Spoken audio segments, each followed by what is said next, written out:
Hello, everyone. Welcome to the Triangles Meditation Group webinar. Today is June 9th, 2025, and we're working in a wonderful opportunity at this approach to the Gemini full moon and to the closing of the impact of the 3 spiritual festivals, which this year has been coinciding with the conclave within hierarchy. So we have a wonderful opportunity to work together. Lucis Trust will be presenting, as always, its full moon meditation meetings tomorrow in London, Geneva, and New York at the usual times. So we encourage as many of you as possible to join us in this work. And then on Wednesday, the actual day of the full moon, we have a special meditation for World Invocation Day, which will occur at 3 p.m. So you should all have received 3 p.m. here in New York, I should say, at 8 in London and 9 p.m. in Geneva. So you should have received invitations to that. So check in your email, and we look forward to seeing you at that event on Wednesday. Kathy, sorry to jump in. Just a correction. It's the World Invocation Day webinar is actually at 1 p.m. Eastern time. Oh, I thought it was 3 p.m. Sorry. I It's thought it was okay. 3 p.m. Yeah, so that's at 1 p.m. And then that would be 6 p.m. in London and 7 p.m. in Geneva. So today, as you can see on your screen, we have a special guest, Robert Cornett, who will be speaking on spiritual care at the end of life, reflections of a death doula. Robert has presented a couple of times previously on the Triangles webinar, and he's a certified end-of-life doula, working with hospice patients and their families in the Hudson Valley area of New York. He's been a longtime student of the ageless wisdom and has done extensive study of the literature of post-mortem experience and communication, and has made past, and he has also been studying group near-death experiences and the contemplation of death.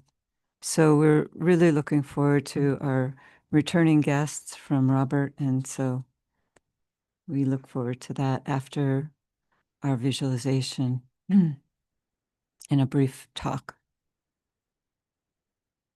So as those of you who might be new to the work of triangles, we just wanted to welcome you in particular and to hope that you will consider, after you find out more about triangles, that you'll consider forming a triangle. And if you do make that decision today, please, you can simply put your name in the chat box, and hopefully 2 other people in the webinar will agree to link up with you. And so, again, welcome. Just to say that triangles is a daily visualization practice involving finding 2 people who would link with you each day and visualize yourselves forming a triangle of golden light, and then linking your triangle with all other triangles throughout the world. And then as the planetary network is visualized, we close the work by sounding the great invocation, a world prayer. So the work only takes a couple minutes each day, and it can be therefore fit into even the busiest of schedules. And we're uploading a brief description of this work in the chat box, so that will give you a little bit of a deeper understanding of the work. So as I say, we're working now at this auspicious moment of the Gemini festival. And as we do, let's just take one moment to link up with all of us here today on the call, and also with all Triangles workers throughout the world and all spiritual groups who are either objectively understanding what's going on at this time or who are subjectively united with us without any conscious recognition of the great events that are unfolding. So after that moment of silence, we'll sound together the noontime recollection.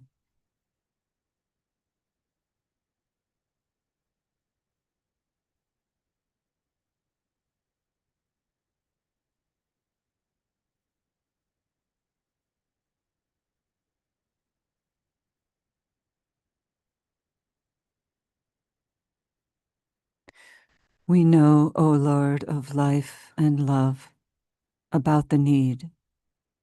Touch our hearts anew with love, that we too may love and give.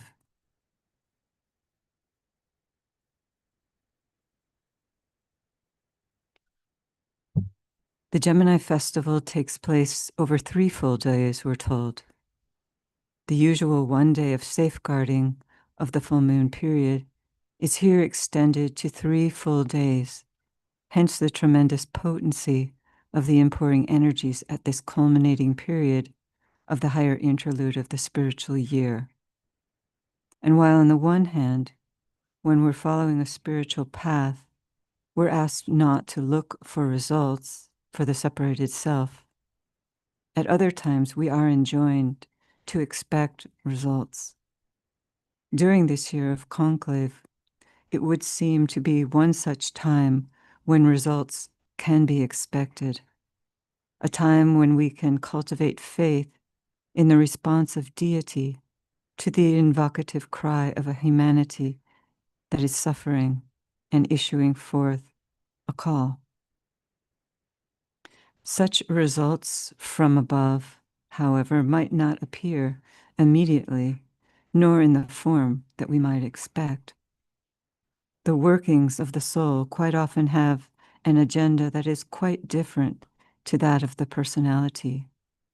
To see through the eyes of the soul calls for discriminative powers, for those who can project the line of light beyond the confines of the lower mind with its fogs and mists and crystallized forms, and to become able to enter into the light that is rising upon the horizon.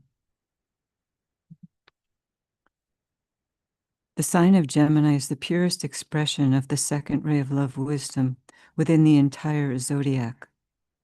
On each day of this festival period, a solemn ceremony is held in a hidden valley in the east, and at its close, we're told, the Christ intones the great invocation, followed by the invocation sounding by the collected hierarchy. And interesting in relation to our work, the Tibetans suggest that those who are interested in the work of triangles and in the goodwill movement, that they hold these movements in mind when sounding the first and third stanzas of the invocation. And then he asks that when sounding the second stanza of the invocation, that he suggests holding the new group of world servers in mind. And this recommendation highlights the importance which the hierarchy places on these activities.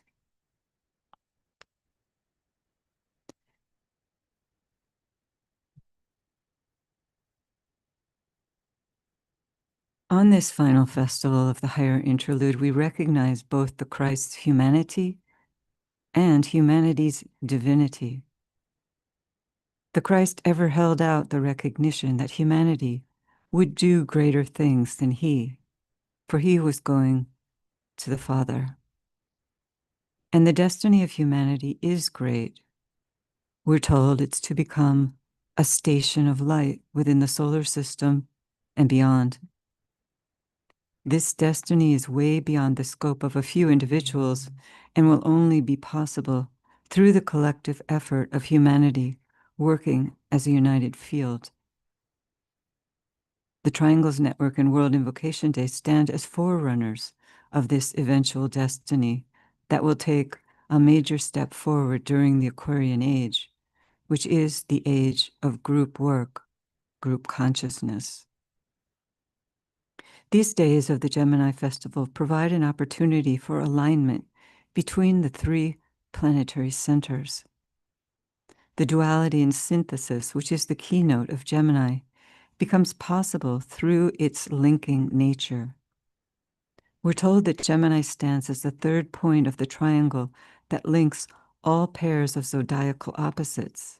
And as a result, the unified field can be overshadowed by the energy of synthesis at this time, which opens a portal that serves to lift or elevate the whole under the law of elevation. A consideration of the pairs of opposites aids us to realize that humanity moves forward through opposition and crisis.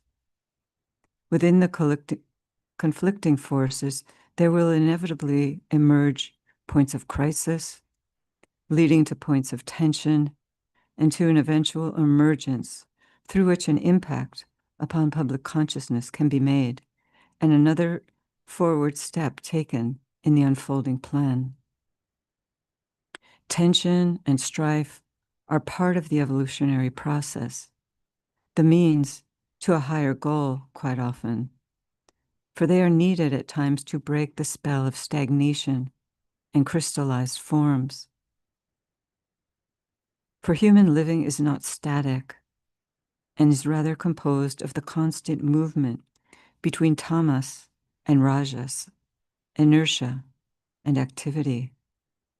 And yet beneath the surface of the outer fragmentation, there exists an underlying sattvic or harmonious current flowing strong.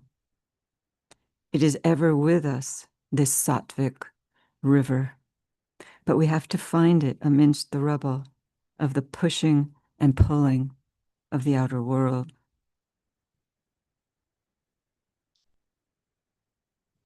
At this festival, a merging takes place between humanity and hierarchy, a reflection of what is unfolding on a grander scale over the ages to come. The situation could be likened to an eclipse period when, through a gradual yet growing interface between two spheres of energy, in the case of our planet, the sun and the moon, a higher field is created that makes possible the entry of the overshadowing synthetic energy from Shambhala. Standing within this intersection or midway point between hierarchy and humanity is the new group of world servers. They are the linking agents. As the merging of this eclipse period goes stronger, it becomes the dominant node. And eventually, hierarchy, we're told, will disappear as a separate kingdom in nature, and the whole note of humanity will be lifted up.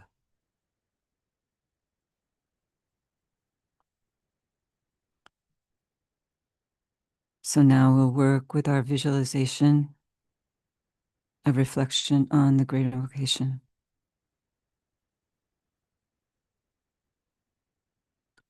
Link in thought as a soul, as a point of love and light, with all those people throughout the world who are part of the Triangle's service work.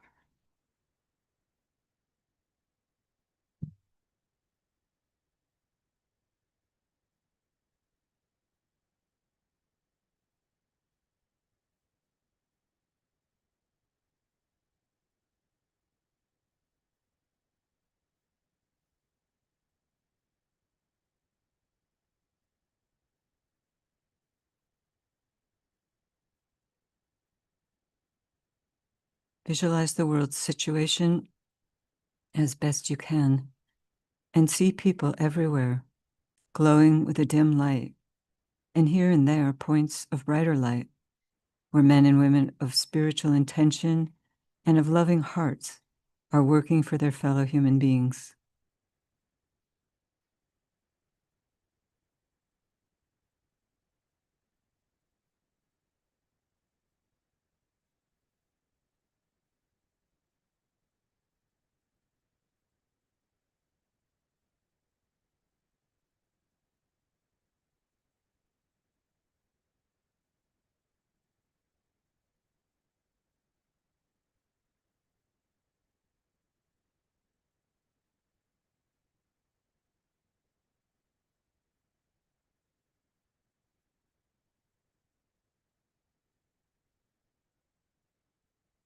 Now visualize through the creative imagination the vivid light of the spiritual kingdom streaming towards humanity and slowly merging with the light which is already in humanity.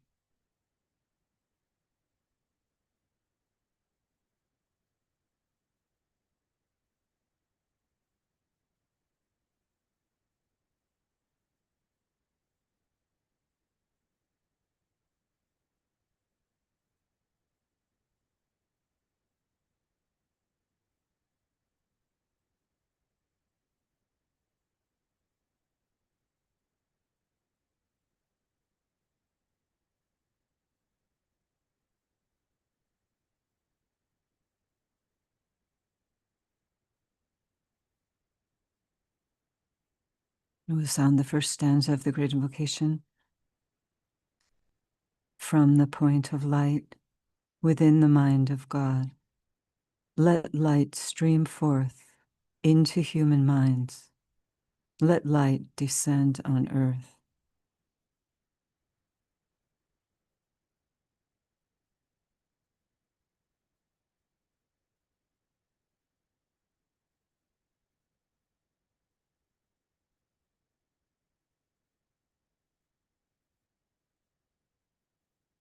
Now ponder upon the reappearance of the coming world teacher and realize that no matter by what name he may be called in the many world religions, he's still the same great identity.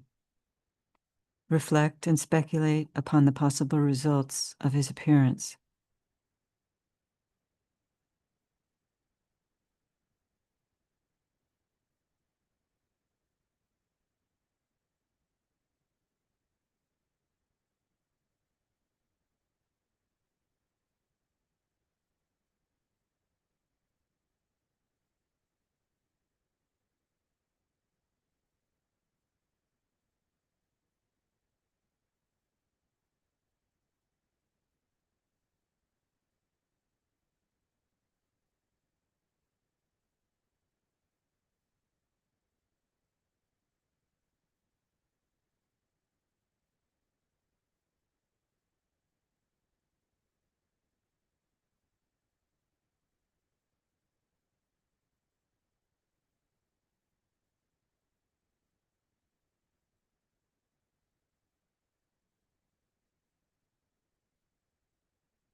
From the point of love within the heart of God, let love stream forth into human hearts. May the coming one return to earth.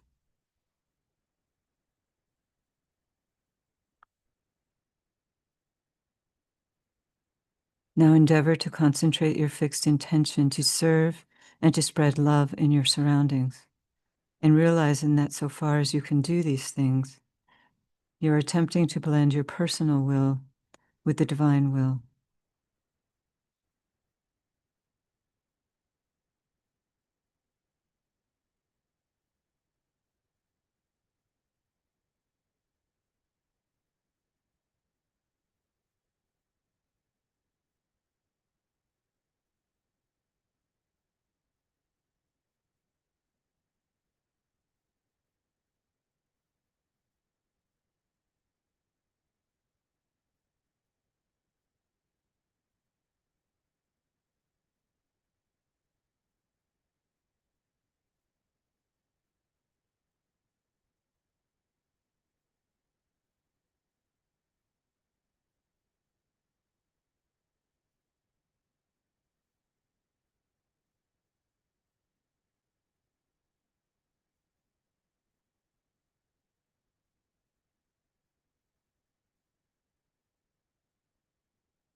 From the center, where the will of God is known, let purpose guide all little human wills, the purpose which the masters know and serve.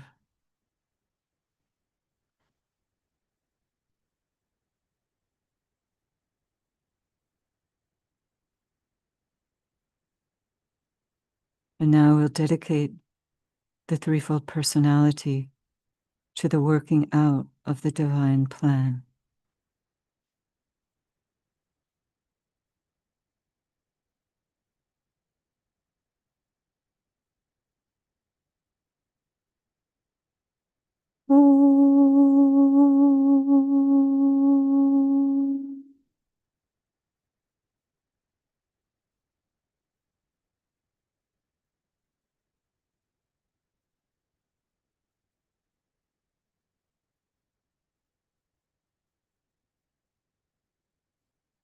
Thank you.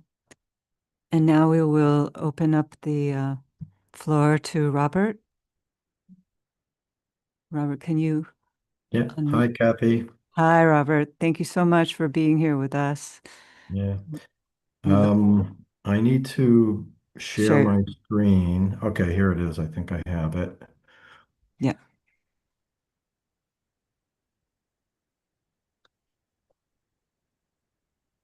Okay.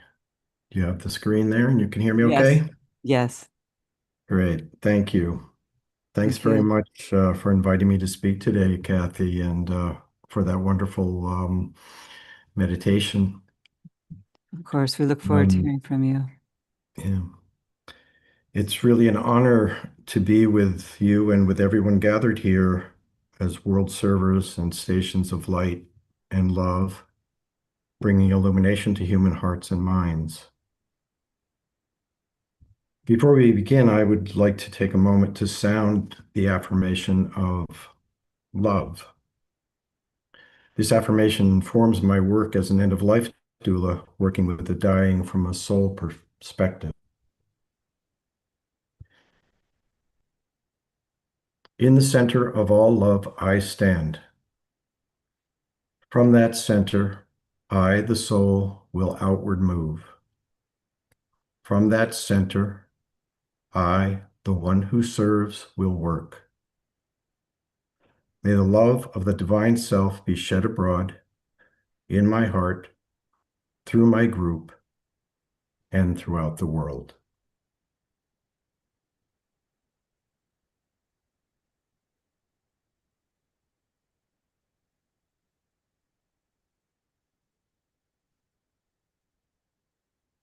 Before I begin, I just want to put a little historical context to the work of spiritual care with the dying.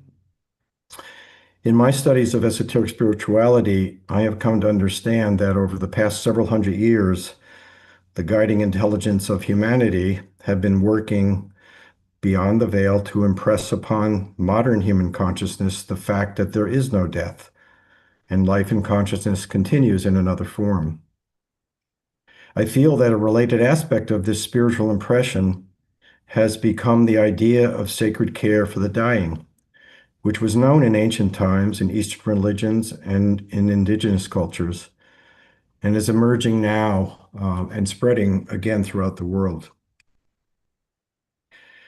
Um, in the context of modern history, in the mid-19th century, right around the time of modern esoteric ideas were emerging and spiritualism was emerging, the first homes for the care of the dying, called hospices, were established in France, and over the next several decades were replicated in Ireland, England, and Europe. And then in modern times, in 1967, Dame Cicely Saunders founded the first modern day hospice in the UK. And that was over 50 years ago. And now there is some form of hospice care in over 100 countries around the world. And I feel that this has set the stage for the fairly recent emergence of the end-of-life doula movement. In 2003, Henry Fusco Weiss created the first end-of-life doula program for a hospice in New York City. And 10 years later, he co-founded the International Association of the End-of-Life Doulas. I feel honored that I was able to train with Henry and to train and be certified by INELDA, the group that he created. And now there are several thousand death doulas practicing in the US and being trained all across the globe. And I find it remarkable just in the past 8 or 9 years that I've been doing this work that it continues to rapidly expand, and so many people are being called to support the dying at the end of life. So in my mind, the death doula movement is an activity of the new group of world servers and is pioneering the way of death care and how it will be handled in the future. So I want to speak a little bit today about the current state of working as an end-of-life doula and some implications for the future.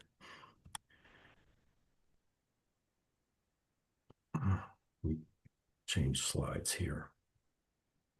Here we go. So this comes from the International End of Life Doula Association website. It's their simple definition of end of life doulas are people who provide companionship, comfort, guidance to those facing terminal illness and death. It's non-medical, holistic support that encompasses emotional, spiritual, and practical care. And we are able to offer tools and resources to help the dying and their loved ones make informed decisions in a supportive environment. Doulas normalize death care by creating spaces to hold conversations, leading to increased communication and increased spiritual and emotional well-being. When someone can plan for death, they have autonomy over their decisions and are able to clearly define their end-of-life wishes with family and loved ones. This has been sorely lacking in the past. And for me, the work is one of being being on a sacred journey of walking alongside the dying as a caring companion. And what it mostly requires is being present, bringing one's full attention to what's happening in each moment with the hospice patient, but also within myself, and know how I'm being affected by the dying process. And I feel that presence allows me to be guided more by my intuition and my heart in responding to the needs of the people I work with.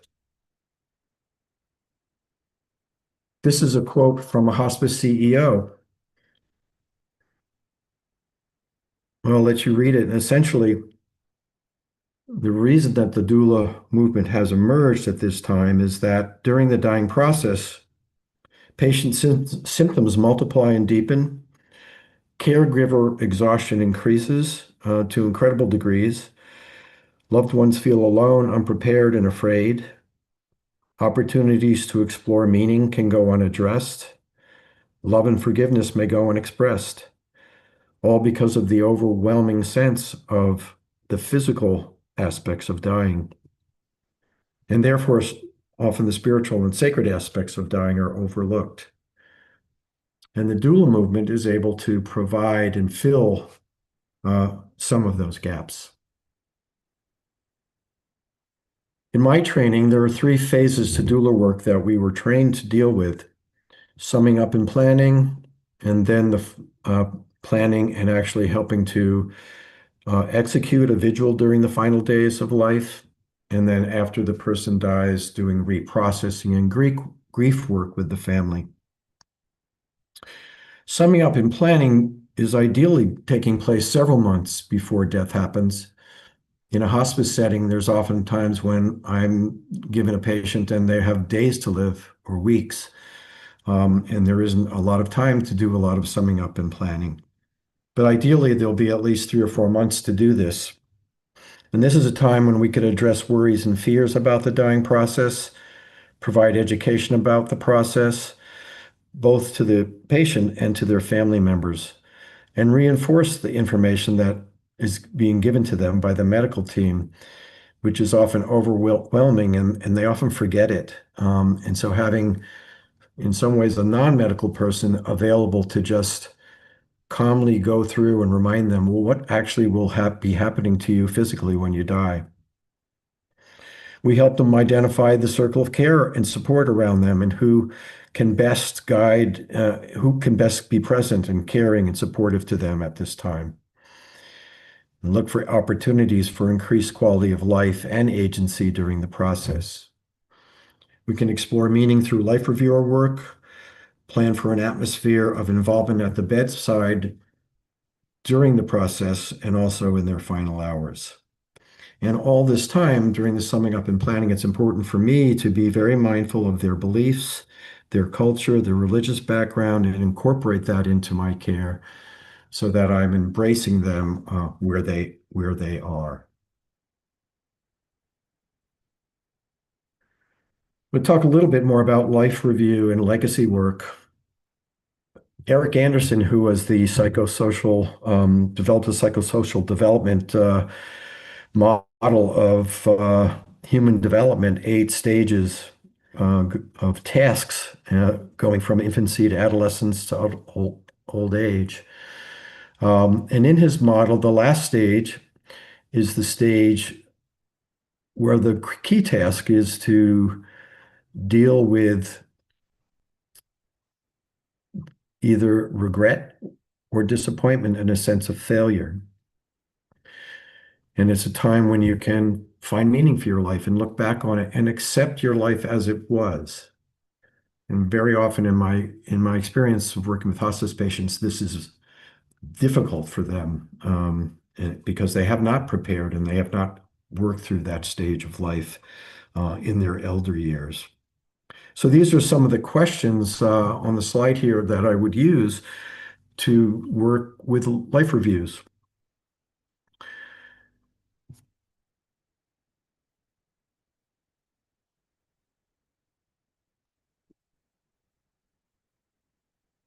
I find that one of the greatest tools that I have personally and a resource within myself is my curiosity about people's lives. I love hearing their stories. I love drawing them out and finding out what was important to them in their lives. Who were the important people in their lives? Uh, did they serve in the military? What was their career? What was their passion? What were their hobbies? And obviously, what were their beliefs? In studies of near-death experience and many of the esoteric teachings, the soul goes through some kind of life review after death. The soul looks back upon their entire life and key events and relationships. In most of these accounts, this occurs in an environment of unconditional love. But even still, at that point, the soul can experience deep pain if they have caused harm to other people. So I feel that this life review work, in many ways, is a preparation for the life review that will take place in spirit. And it links up especially with the esoteric practice of the evening review. And for all of those that do that, I believe they're well prepared at the end of life to do this summing up work and life review work. The life review can also bring up painful times in people's lives, can bring up regret. It can give them and it gives them a chance to process and find healing if I'm able to work through that with them. If there are relationship wounds, it's an opportunity to give and receive forgiveness. A quick example I'll give, I work with a gentleman who was 96 years old. We did a very robust life review and he really engaged with it. And we created a booklet to give to his family of all of his major life experiences. But in that process, I discovered that he was reluctant to talk about his older brother, Jack, who was actually still alive, 100 years old, living in the same town. And as I explored it further, I found out that they have not spoken to each other for 30 years, even though they're in the same town. And so I discussed this with him and basically asked him the difficult question of, are you willing to end your life with this relationship in this state? And do you want to do something about it? And he ultimately said, yes, I would like to do something about it. What do you suggest? So we came up with a very brief, I think it was 4 sentence letter on a note card that I worked with him, sent it to his brother. And the family, by the way, didn't want to get in the middle of it at all. So even the family caretakers knew about this issue, but were unwilling to be involved and stir it up. So that's where I could come in and say, let's see if we can work with it. His brother Jack received the note. Within a week, he responded and said, yeah, let's be friends. I'm fine with this. And for the last 2 or 3 months of his life, they were able to, it was during COVID, they were able to do video phone chats. And I sat in on one of those. And it was like two little boys teasing each other and remembering things and having fun with each other. So those are moments for me that are precious. And when I'm able to do that, it makes a big difference. These are just some brief activities that can be done with life review. It's best to do it with family members, with a spouse or a parent or even grandchildren sometimes can be involved in creating scrapbooks or audio video recordings, memory boxes, or just a box or a basket filled with photos, special objects that were important to the individual. I've worked with them to write letters birthday cards to grandchildren to be opened a year later beyond their death with a message of love and wishes for them at that time in their life. Um, it's unlimited what people can do with their creativity, paintings, collages, quilts. Some people have put cookbooks together with the favorite recipes of grandma, with even some photos of her and or and the recipes, where they've created playlists or lists of poems or stories that the person liked and gathered them together so that that becomes part of their legacy and for a way for people to remember them when they're gone. The vigil starts with a plan, and I call this a flexible blueprint for the final days and hours of life. Um, I put together a little bit of my own end of life plan, and as I put it together, I had to laugh at myself of all the details I had in there, realizing that life doesn't work that way, and death doesn't work the way you always want it to be. Death has its own pathway and its own time and its own rhythm. So, but you can have a plan and you try to stick to it as much as you can. At least the dying person can begin to think about how they want the physical and emotional space to be in their final days. Who should be there? What kind of interactions? What kind of atmosphere? Do they want quiet? Or would they prefer sounds, music? Would they want a spiritual environment, candles, incense, certain kinds of color or light, special objects, altars? So all of those things can be talked about, and it's best to do this while the person is still conscious, and rather than have the family be questioning or doing a fire drill in the last days on what they think their loved one would want, to kind of really outline that in some detail. And this can include things like washing or anointing the body.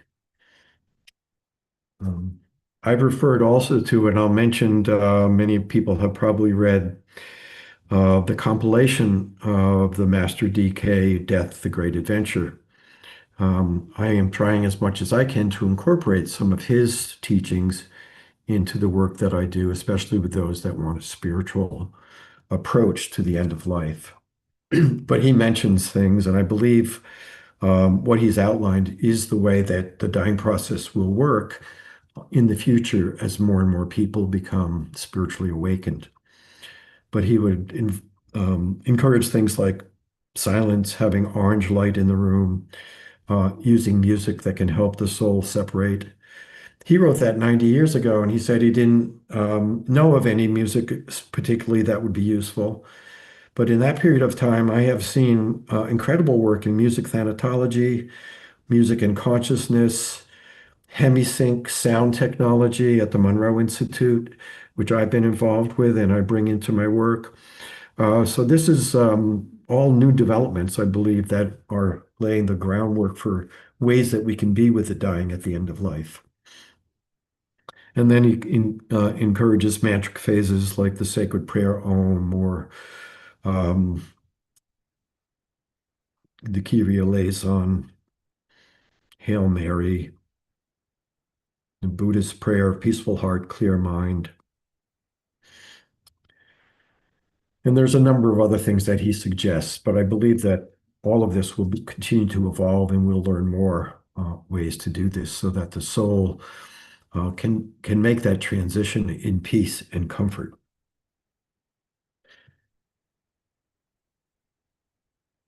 So at the end of the day, the most important thing I think that's involved in doula work is helping the patient to let go. This comes from Doug Smith, The Tao of Dying, and I'll just read it. In letting go, there is gain. In giving up, there is advancement. Do not practice controlling, practice allowing. Such is the mystery of happiness. Such is the mystery of living and dying. At the time of death, space really needs to be created and tools provided so that the person can let go of the physical and energetic body, release mental and emotional attachments, allow worldly intentions to yield to spiritual changes, and so support a safe passage when the spirit is ready to depart. And this is hard work. It's labor. It's not easy, especially at this time in humanity's evolution where we have been cut off from spirit a good part of our lives. One of the things that I do in my work and others have been doing is deep relaxation, process called co-meditation, where you breathe with the patient and helping them get to a very deep relaxed state.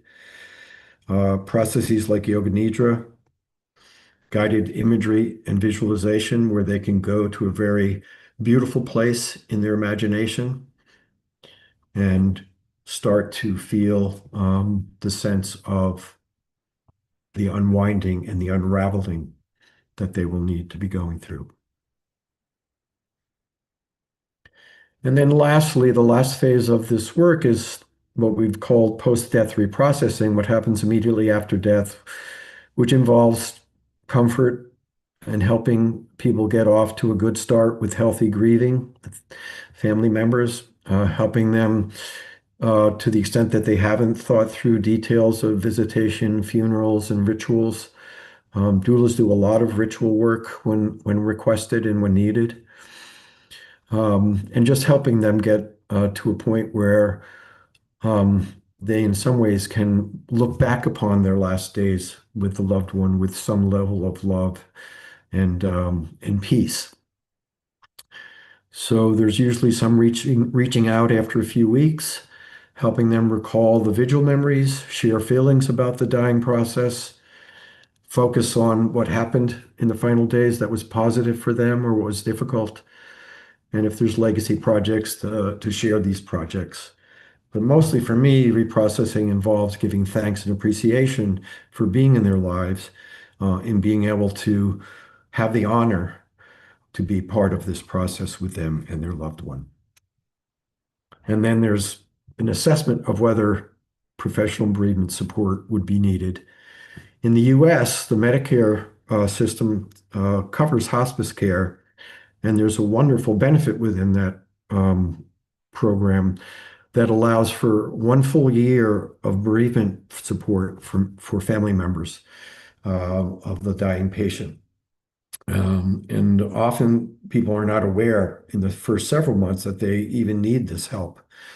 So it's very helpful. They give them reminders that this support is available, and it really can help them to move through their experience of grief.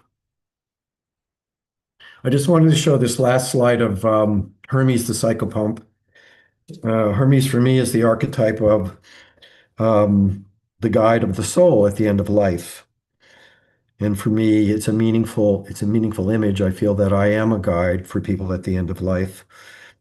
Hermes guided both the souls of the dead to the underworld, but also of the sleeping to the realm of dreams.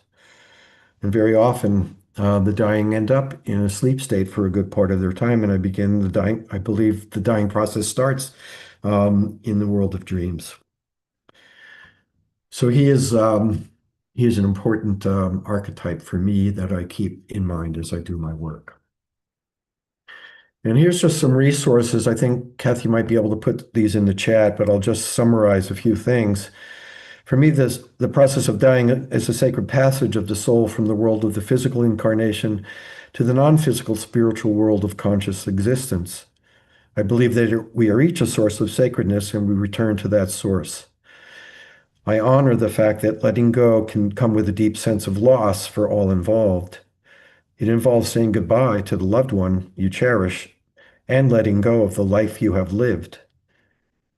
Yet in the midst of sorrow, death can be seen as a great adventure and as a moment of liberation and opportunity for spiritual and personal growth. We still have much to learn to bring truly spiritual approach to the end of life.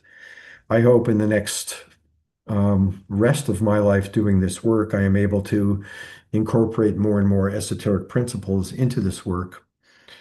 But I do believe, and this will be a quote from the Tibetan master, that what he sees in the dying process and at the deathbed in the future will indeed come about, and that the act of dying will be a triumphant finality of life, and the hours spent on the deathbed will be a glorious prelude to a conscious exit, and that the work can involve, and that the discarding of the physical sheath will be a long awaited for and joyous consummation. Thank you.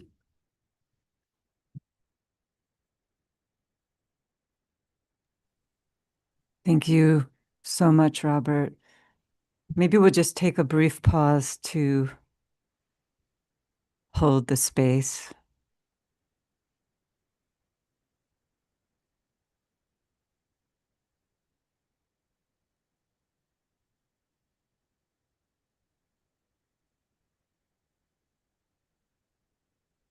And I just wanted to say that I had the privilege of seeing your play that you wrote about near-death Yeah, experiences. yeah.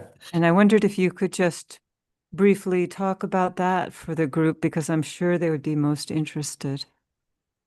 Yeah, sure. In part of my study of all the communications from the afterlife, including near-death experiences that have taken place over the centuries, but more recently in modern times, I felt that these stories were very powerful stories that could be put into a theater piece.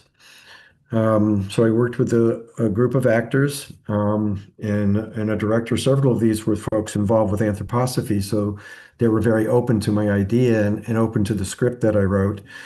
And we ended up put together a play based on six true stories of people who have had near death experiences. Um, and we've been asked to perform the piece now 17 times over the past 2 years to audiences pretty much all throughout the northeastern part of the US. And we continue to get requests to do it in the future. So it's been a really moving experience for me um, in a way to help people understand a glimpse into. I really feel near-death experiences are just a glimpse of what we will be experiencing when we pass over. And I have mentioned these stories to some of my hospice patients who might I thought might be interested in it, and I do find that it brings them a sense of peace. Yes, when I saw the play, I was not at all prepared for how powerful it would be. So if anybody, I'm going to be your agent here. If anybody in the chat Okay. Thank you. happens to want to organize an event with Robert, and it would be well worth it. And I've encouraged you to put it on a video, but I guess maybe it's better. It's probably better live as a real lived experience. Yeah, it's pretty hard. The environment, when you bring video equipment in, the environment Yeah, changes, but we're still thinking about it. We may end up doing that. yeah, it's fantastic. Well, you answered almost all of the questions that I thought I was going to ask you in your presentation, but I'm sure that people in the audience here, the participants, would have a couple of questions. We don't have much time, but if anyone would like to raise their hand, and we'll ask you to unmute your microphone, you can take a few questions. Someone asked about the music I mentioned. There's a gentleman named Peter Roberts who's a music thanatologist in Australia. You can look up, he's a harpist, and he was trained in music thanatology to play harp with dying patients. He also does it now with newborns in hospitals, and it's profound music. So Peter Roberts would be one that comes to mind, and pretty much any kind of harp music I found useful. Um, I have one question. Have you talked with the people you've worked with about, well, you have quite an understanding of what is to come after death. And so you have talked with them a little bit about what they might expect, not just the initial going through the tunnel and the life review, but beyond that. Have you found any people that you felt it would be okay to speak with them about those things? Very limited. I basically only gotten to the point of the suggestion that that the stories that I tell them create in their minds. I haven't had anyone that's been willing to engage fully with that, Yeah. but I have found that when I mentioned it, that they find it helpful. It's hard for them to still put near-death experiences in the context of their religious beliefs, Yes. Yeah. unfortunately. But I think that will change, and Oh, it's yeah. changing with all of the expansions of consciousness and the alternative spiritualities that are emerging. It seems like almost monthly there's a whole new system of thought coming about, which is opening people up Yeah. to spirit. Yeah. Well, I see a couple hands raised here. So, David, could you unmute your microphone? I have a question for Robert. My mother is close to passing on. She's had two heart attacks in the last 3 months, and she's terrified of being alone when she dies. She doesn't want to go to hospice care, and she wants to be at home. And I was wondering if Robert had any recommendations that I could do for her as she prepares to pass on. Sure. What I would mention is it is really grueling to sit with someone 24 hours during their final days. So, to the extent that there's a circle of care that you can identify of people that they would be comfortable with, you could put together you could put together a group of people who could take turns and shifts and support each other through the process. It really can be a beautiful community experience. So that would be one suggestion. The other suggestion is to sort of to find some reassurance that, in my view, no one ever dies alone. There is always someone there on the other side, whether it's a guardian angel, whether it's a deceased loved one. Um, people are people are greeted and people are brought over. And if and maybe you could um, explain that to her, read some of the stories about that near-death experiences. Someone just put on the chat the testimony of Light by Helen Greaves. That book is all about a woman who died, and her job became to be a guide to others when they crossed over, because the souls can be confused, and they many times don't know initially that they've died. So if she is afraid of that, maybe this is the time to show her some of that material and know that she will not be alone. Hope that helps. Yeah. Thank you. Um, I'm having trouble getting to the other hands that are raised. I'm not sure. But maybe, Michael, you could unmute someone. Yeah, Sam Tolleman. Yeah, yeah, I'm here. Wonderful. Thank you so much, Kathy and Robert. I wondered, Robert, if you'd actually heard of terminal lucidity. Yes, I'm very aware of that. And I felt that took the place in some of my patients where they did feel that there was well, there's two different versions of that. One is where they are aware of someone in the room that no one else sees. But I think you might be speaking of when someone actually is unconscious at the end of life, and then all of a sudden they wake up. Yeah, yeah, And that is uh, not an uncommon thing. And sometimes it confuses people because they can start to think, well, maybe the person isn't dying. And it gets them all out of whack. And they call the doctor and they say, should we should we try to resuscitate the person or something? Yeah, So, but yeah, I am aware of that, and yeah. it is often part of the dying process. I know that they've done an awful lot of measuring energy and so on while these things are happening, because it's often people that have got dementia and are out, and then suddenly they have a full life for the last Yes, couple of days. Yeah, um, yes, and they're sort of showing how the energy continues on into death, and how important it is for us to continue to communicate with them even after the dying process. yes, yes. Yeah. Yeah, thank you for So that. That's a thank very you. good point. All right. Well, if we still had more questions, I'm sorry, but we should probably go to our closing meditation now to keep within our time frame. So thank you so much, Robert, again, and we'll surely have you back another time. Thank you. Thank you, everyone. So let's work now with our final meditation, energizing the planetary network. So we come together as a group unity on the mental plane.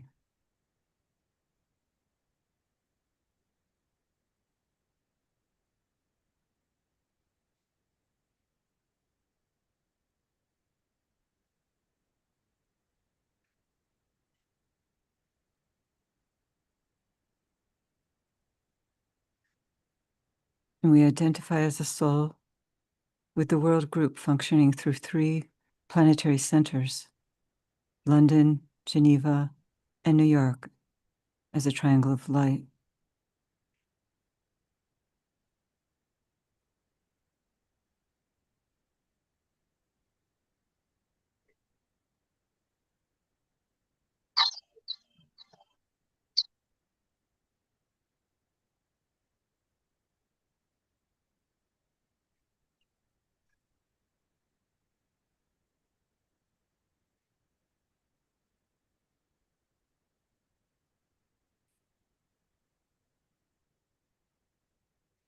And we extend identification through the soul to the new group of world servers, to the hierarchy, and to the Christ, the transcendent point of synthesis at the center of every triangle, and to the triangle of energies standing behind the Christ.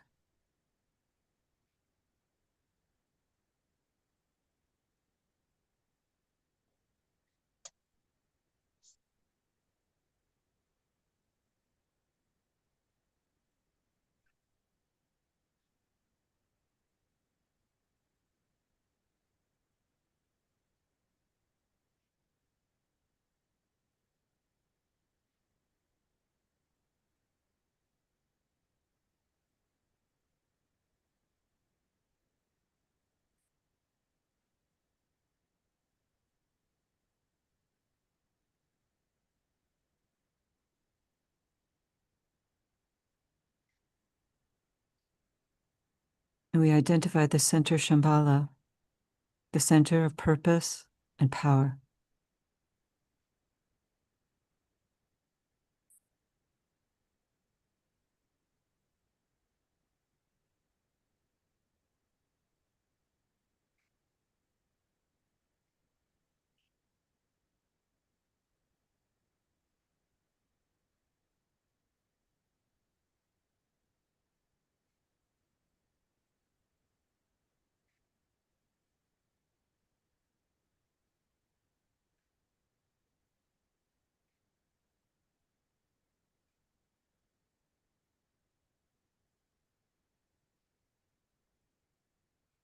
Recognize the synthesis of 3 streams of cosmic energy within Shambhala, where the will of God is known, using the dedication.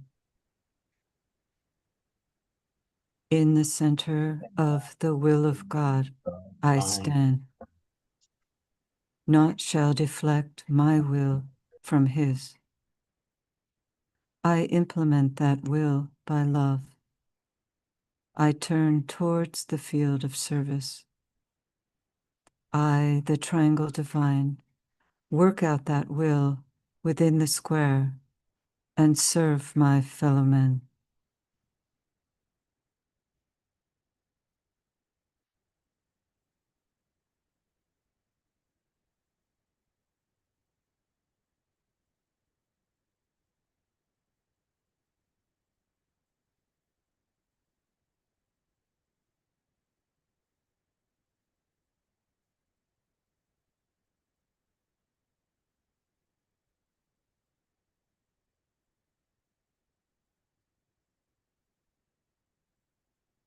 Visualize a network of lighted triangles underlying the entire outer world of physical life and events.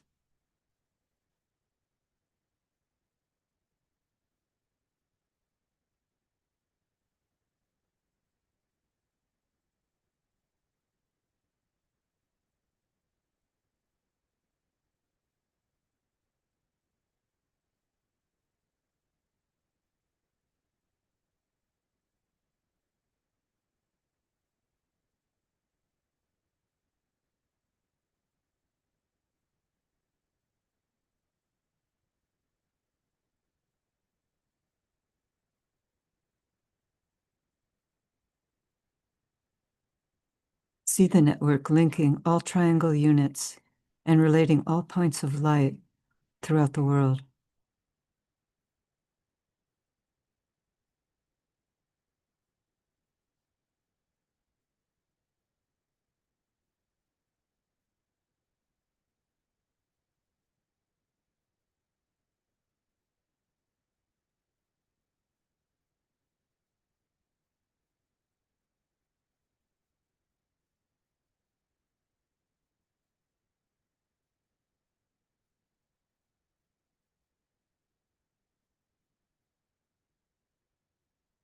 Relating the world of spiritual realities, the hierarchy, to the world of experience, humanity, acting as a channel of distribution within humanity for the spiritual energies pouring through the hierarchy.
And see the network transforming the planetary etheric vehicle to receive and circulate the energies of the soul and the triad, will, love, light.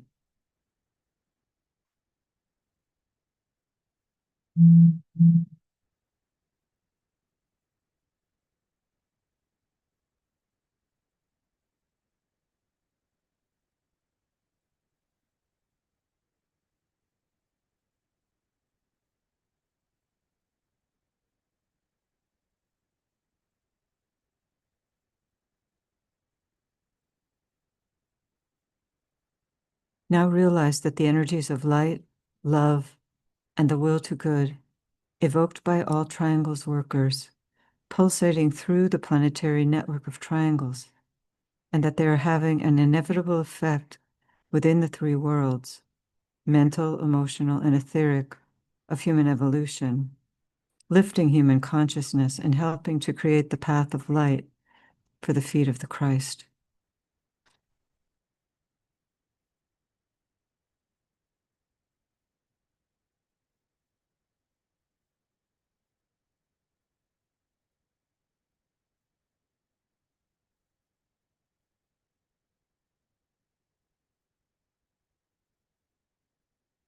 And now reflect on the purpose, function, and right development of the triangles network as an hierarchical activity.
Blended with the group, stand with positive intent as a station of radiant light within the network of light and goodwill.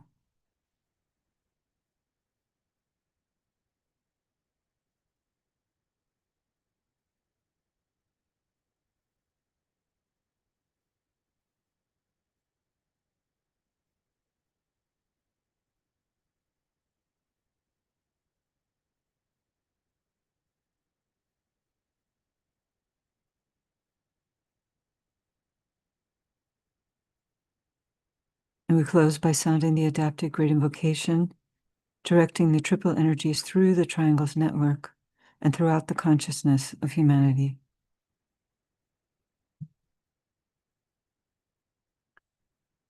From the point of light within the mind of God, let light stream forth into human minds. Let light descend on earth. From the point of love within the heart of God, let love stream forth into human hearts. May the coming one return to earth. From the center where the will of God is known, let purpose guide all little human wills, the purpose which the masters know and serve. From the center which we call the human race, let the plan of love and light work out, and may it seal the door where evil dwells. Let light and love and power restore the plan on earth.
Thank you, everyone. And so we have a final slide that just shows the upcoming meetings. And as stated, we hope and welcome you to all of them. The Gemini full moon meetings tomorrow in New York, London, and Geneva. And then on Wednesday, the World Invocation Day webinar. And the upcoming Goodwill and Triangles Meditation Group webinars. So thank you so much. And we look forward to seeing you tomorrow. All right. And thank you again, Robert.